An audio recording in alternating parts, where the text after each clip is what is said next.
grande que Paulo chama ela de crucifixão. Ele diz assim: eu estou crucificado com Cristo. E vocês acham que crucifixão dói ou não dói? Sangra ou não sangra? Ah, meus amigos, meus queridos jovens, eu vou dizer uma coisa a vocês: renunciar à sua vida jovem e permitir que Cristo entre na sua vida e comece a usar você como jovem adventista poderosamente, não é uma coisa muito fácil. Mas se você permitir essa justiça de Cristo entrar no seu coração, você vai se tornar um jovem de Deus. E isso vai fazer uma grande diferença na sua vida. O próprio Paulo falou isso. E eu queria que vocês abrissem a Bíblia comigo agora em Romanos, no capítulo 5 e no versículo 1. Nós encontramos o apóstolo São Paulo falando sobre isso. Livro de Romanos, no capítulo 5 e no versículo 1, São Paulo fala dessa reconciliação. Ele fala dessa justificação que há entre o homem e Deus. Ele fala dessa paz que o cristão devia sentir e que muitas vezes, irmãos, nós não sentimos. Romanos, capítulo 5 e o versículo 1, a Bíblia diz assim: sendo, pois, justificados pela fé, nós temos paz com Deus por meio do nosso Senhor Jesus, o quê? Jesus Cristo. Meus queridos, nós somos justificados pela fé e não pelas obras. Nós somos justificados pela fé. E Paulo diz assim, que quando a gente é justificado pela fé, a gente tem paz mediante a ação de Jesus Cristo em nosso coração. Ninguém pode comprar o céu com boas obras. Ninguém. Boas obras é o resultado da nossa entrega, conversão, transformação e justificação, e não um meio para alcançar isso.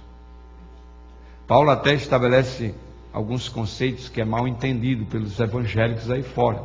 Porque Paulo diz assim, de que quando nós estamos debaixo da graça, não existe mais lei. Está certíssimo isso. Quando você está debaixo da graça, você não transgride a lei, porque você não peca. Então não há lei para você. A lei só existe quando há pecado. Se há pecado, há lei. Se não há pecado, não existe lei. Porque a graça de Cristo transformou o nosso coração. E meus queridos, se nós queremos ser justificados, há duas condições pelo qual podemos ser justificados. A primeira delas é o reconhecimento da nossa própria indignidade. É reconhecer a nossa incapacidade de ser justificado. Como jovem adventista, você pode se esforçar o melhor que você puder para ser bom e para ser um bom jovem, mas esse seu esforço é incapaz de justificar você. Se nós queremos alcançar a justificação, o primeiro passo para ela é reconhecer a nossa indignidade, a nossa incapacidade de ser justificados, de ser salvos. E sentir a necessidade de Cristo Jesus. E essa é a segunda condição. É você apropriar-se da justiça de Cristo, que é essa paz que a gente sente, que reconcilia a gente com Deus e com o nosso próximo. E nós permitimos agora de que Cristo faça essa obra em nós, dirigindo a nossa vida. Se vocês observarem essas duas condições são as duas mensagens que Ellen White diz que vai fazer uma reforma no coração da igreja. A primeira é reconhecer a nossa incapacidade. Reconhecer a nossa incapacidade é a mensagem de Laodiceia. É reconhecer que somos mornos, é reconhecer de que a gente tem um comportamento de riqueza e de abastamento, mas na verdade nós somos miseráveis, pobres, cego e nu. Quando nós reconhecemos a nossa incapacidade de salvação, nós aceitamos a mensagem de Laodiceia, a repreensão que Jesus dá. E quando nós nos apropriamos da justiça de Cristo, deixamos Cristo fazer por nós o que nós não podemos fazer, essa mensagem é a mensagem da justificação pela fé. Há um problema hoje na igreja adventista quando as pessoas falam sobre justificação pela fé. Justificação pela fé não é outra coisa do que simplesmente permitir que Deus coloque a glória do homem no pó da terra e faça pelo homem aquilo que ele não pode fazer por ele próprio. No dia que você alcançar essa experiência, você vai ter uma nova vida. Essa é a obra de Cristo no coração. Isso é deixar a justiça entrar. A justiça de Cristo entrar no coração é Cristo começar a fazer coisas na nossa vida de que nós não podemos fazer por nós mesmos. E eu vou dizer uma coisa para vocês. As pessoas do mundo lá fora, elas olham para nós e elas não veem nada diferente em nós. Só porque a gente vem à igreja no sábado. Mas você passa a semana como se fosse qualquer um aí fora. Você precisa permitir que Cristo entre na sua vida e Deus entre na sua vida e Deus comece a fazer coisas na sua vida tão extraordinárias, tão grandes, que os seus amigos e as pessoas que estão fora da igreja, que estão aí por fora, vão olhar para a sua vida e vão dizer assim: epa, isso que está acontecendo na sua vida, só Deus podia fazer. Eu quero conhecer esse Deus que está fazendo isso na sua vida. Mas as pessoas olham para a nossa vida e elas não veem Deus fazendo nada. Elas olham para a nossa vida e vê apenas a gente botando uma Bíblia debaixo do braço e vindo para a igreja dia de sábado. Meus queridos, Deus quer fazer coisas extraordinárias por nós. Essa é a maneira que o mundo vai ser atraído por Deus. É quando Deus começa a fazer coisas na vida da gente que nós não podemos fazer por nós mesmos. Isso é justificação pela fé. E eu vou dar um exemplo para vocês.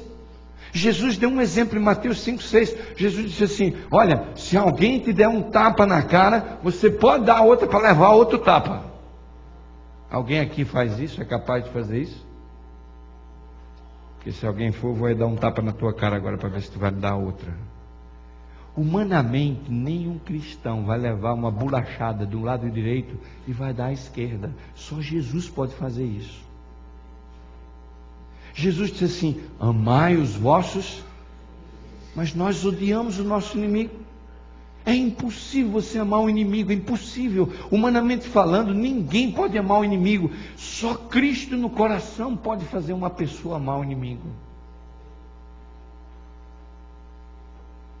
Vocês sabem que eu, quando vi falar que a mãe do Rui Mar foi na ilha de Palau visitar o assassino do filho dela dentro da prisão, dizer para ele pessoalmente que perdoava ele, essa é uma coisa que só Cristo pode fazer no coração do ser humano. Isso é justificação pela fé. É Cristo fazer por mim uma coisa que eu sou incapaz de fazer. Por isso Jesus disse assim: orai pelos que vos perseguem. Quem em sã consciência pode orar por aquele que nos persegue? Só Cristo no coração pode fazer uma coisa dessa. E Jesus tinha um discurso que era dramático, porque o judeu tinha um ódio terrível do romano. E havia uma lei romana que dizia assim: se o romano, eu vou botar numa linguagem moderna para a gente entender, se o romano for carregando a sua mala e passar um judeu, ele pode chamar o judeu e mandar o judeu carregar a mala dele por 1 milha. A lei dizia isso. E o coitado do judeu pegava a milha e ia contando os passos. 1, 2, 3, 4, 5. Quando dava a quantidade de passos, e ele ia xingando o romano: esse miserável, desgraçado, um dia Deus vai me livrar desse miserável. E ele ia carregando, mas na cabeça dele ele ia xingando o romano até a morte. Quando dava a contagem dos passos, o judeu largava a mala e vazava. E o romano começava a procurar outro judeu para carregar outra milha. Aí me aparece Jesus agora dizendo assim: se um romano vier e mandar tu carregar a mala dele 1 milha, carrega 2. O judeu disse: vamos crucificar esse Cristo, esse judeu, esse não é o Messias.